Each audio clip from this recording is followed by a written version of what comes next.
20 anni fa la strage di Capaci. 500 kg di tritolo sventravano l'asfalto di quel tristemente noto svincolo, scagliando in aria uomini, alberi e macchine. Morì il giudice Falcone, sua moglie Francesca e gli uomini della scorta. Ma all'indomani della tragedia Palermo volle reagire con una rivolta delle coscienze. Vennero stese in segno di protesta alla criminalità organizzata lenzuola bianche su tutti i balconi della città. Un lenzuolo contro la mafia è il titolo del libro di Roberto Alaimo, presentato ieri nella libreria Capalunga di Agrigento in un incontro organizzato dal Centro Culturale Pierpaolo Pasolini. Un racconto diverso, quello di Alaimo. Non è un libro che parla solamente di mafia, ma attraverso la narrazione di quelle dolorose annate ha voluto estrapolare il concetto di antimafia. Fu un'esperienza strana vivere a Palermo 20 anni fa perché si mescolò a un certo punto la disperazione e l'entusiasmo. Forse perché noi siciliani, noi italiani, forse se non tocchiamo il fondo non riusciamo mai a dare quel colpo di reni che ci fa risalire. A distanza di 20 anni ho ripubblicato questo mio primo libro.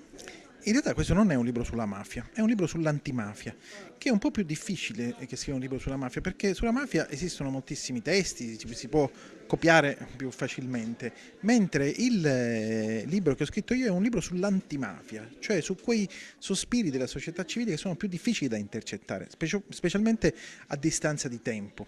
Io ho avuto la fortuna di partecipare a quel comitato dei lenzuoli che sorse a Palermo all'indomani delle stragi e questo libro fu la committenza che il gruppo mi diede per lasciare una traccia scritta di quell'esperienza.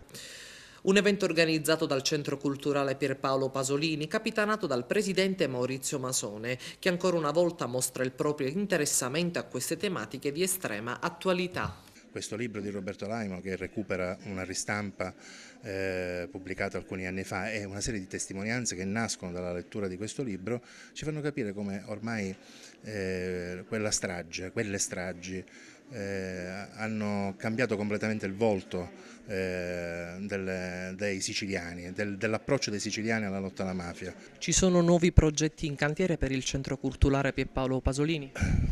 Sì, vabbè, ce ne sono tante, ne vorremmo comunque subito, immediatamente, il 29 avremo l'opportunità di fare uno scambio culturale con l'Argentina e poi il 9 prossimo presenteremo una pubblicazione da noi prodotta, il nuovo libro di Settimio Biondi, La festa americana, che è una raccolta di scritti di Settimio e sarà una cosa graziosa e spero che sia un regalo per la città.